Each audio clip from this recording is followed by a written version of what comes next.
और आज हमारा तीसरा दिन है खिता पीर पंचाल का और आज हम सुनकोट की धरती पे पहुंचे हैं। मैं प्रोविंशियल प्रेसिडेंट हमारे रतनलाल गुप्ता साहब और मुझे पार्टी के लीडर और पार्टी के प्रेसिडेंट कायदे सानी डॉक्टर फारूक अब्दुल्ला साहब और जम्मू कश्मीर के मुख्यमंत्री जनाब उमर अब्दुल्ला साहब का हुक्म हुआ था कि आप खिता पीर पंचाल में जाके अपने वर्कर को सुनिए, वर्कर की क्या मुश्किलें और मुसीबतें हैं। और हमने आज तीसरे दिन तक ये सुना। अभी सुनकोट में आप लोगों ने भी देखा कि लोगों की शिकवे शिकायतें हैं। मैं डिप्टी कमिश्नर पुंछ से भी बात करूंगा। जो इशू डिप्टी कमिश्नर के लेवल तक हैं वो डिप्टी कमिश्नर साहब को हम बोलेंगे, वो करेंगे। जो सेक्रेटरीट के लेवल पे हैं मैं वापस जाके और रतनलाल गुप्ता साहब हम दोनों चीफ मिनिस्टर साहब को भी मिलेंगे, कायदे सानी डॉक्टर फारूक अब्दुल्ला साहब को भी मिलेंगे और उनको बताएंगे जाके कि क्या क्या हमने सुना, क्या क्या हमने ऑब्जर्व किया, क्या क्या बात हुई है। तो लिहाजा एक चीज़ आपको अश्योर करके जाते हैं, आप लोगों के चैनल के माध्यम से आप लोग जो दूर दराज तक आपको लोग देखते हैं, हम यही खिता पीर पंचाल के नेशनल कॉन्फ्रेंस के वर्करों को, डेलीगेट्स को, अहदेदारान को, चाहे वो ब्लॉक प्रेसिडेंट हैं, डिस्ट्रिक्ट प्रेसिडेंट हैं या कमेटियां हैं या हमारी विंग्स हैं, सबको एक ही बात कहेंगे कि आप मत सोचिए कि आप अकेले हैं। नेशनल कॉन्फ्रेंस की सरकार, उमर अब्दुल्ला सरकार और नेशनल कॉन्फ्रेंस पार्टी आपके साथ शाना बचाना खड़ी है और आपके मसले और मसाइल को हल करेगी।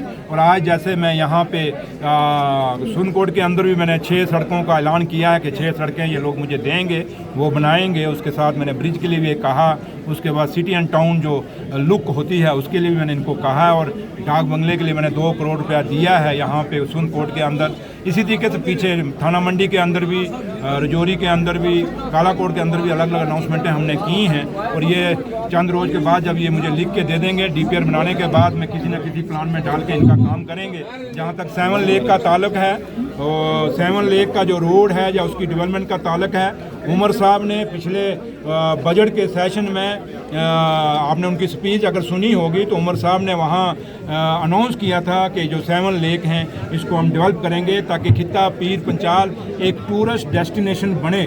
और आज मेरी और रतनलाल गुप्ता साहब हम दोनों की और जावेद राणा साहब की और सबसे बड़ी बात कि मियां अल्ताफ़ साहब जिन्होंने आज इतनी PMGSY की सड़कें जो हमारी खिता पीर पंचाल में 87 आई हैं सेकंड बैच में, और बहुत बड़ा हिस्सेदारी हमें आज मियां अल्ताफ़ साहब के कारण मिली हैं यहाँ पे, क्योंकि वो मेंबर पार्लियामेंट हैं।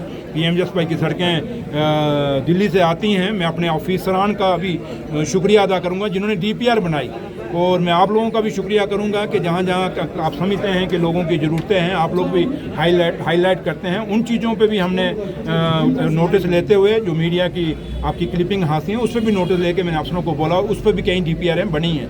तो लिहाजा उमर अब्दुल्ला सरकार की पूरी कोशिश है कि हमने जो वादे 2024 में जम्मू कश्मीर के लोगों से किए हैं उनको पूरा करेंगे। लेकिन थोड़ा टाइम तो ज़रूर लगेगा, लेकिन फिर भी जैसे आज मुगल रोड की टनल का है वो भी काम शुरू हो रहा है, उसकी DPR तैयार हो रही है। और इसमें उमर साहब ने बड़ी कोशिश की, मियां अल्ताफ़ साहब ने बहुत कोशिश की है, और इसलिए आज ये सारा मिल के उमर अब्दुल्ला सरकार और हमारे मेंबर पार्लियामेंट और हमारी सरकार की यही कोशिश है कि जो वादे हमने किए हैं उनको पूरा किया जाए। और इसमें हम इतना ही मैं आप लोगों के चैनल से जम्मू खासकर खिता पीर पंचाल के लोगों से अपील करूंगा। एक तो उनका मैं शुक्रिया अदा करूंगा जो प्यार, जो मोहब्बत इन 3 दिन में खिता पीर पंचाल के लोगों ने मुझे और रतनलाल गुप्ता साहब को यहाँ दिया है, उनका बहुत बहुत शुक्रिया। और मैं लोगों से यही अपील करूंगा कि आप अपने भाईचारा जो हमारी विरासत है हमारे बुजुर्गों की, इस भाईचारे को बनाए रखें और हमारी जो मेहमान नवाजी है, जो बुजुर्गों की विरासत है, इसको हमेशा मजबूत रखें। Thank you sir. शेख सड़कों के बारे में सर आपने कहा है, मेंबर ऑफ पार्लियामेंट से मैंने क्वेश्चन किया था कि सर आप सांगला में गए हैं, जिस रोड की कंडीशन क्या है, तो उन्होंने कहा कि मेरे पास लफ्ज़ नहीं, बयान में क्या करूँ, क्या कहेंगे कोर्ट में बुरी आप ये सवाल थोड़ा जब बीजेपी के जो लोग आते हैं यहाँ उनको पूछ लीजिएगा कि 10-12 साल आपने क्या किया। ये 1.5 साल से वो रोड टूटी नहीं है, 1.5 साल में ही वो खड्डे नहीं पड़े। इसलिए बीजेपी और PDP इसलिए जिम्मेवार है। लेकिन आज जब हम काम कर रहे हैं, मियां अल्ताफ़ साहब का कहना बिल्कुल वाजिब है, उन्होंने ठीक कहा क्या क्या लफ्ज इस्तेमाल करें, क्योंकि सड़कों की हालत ऐसी है और इन्होंने करना था।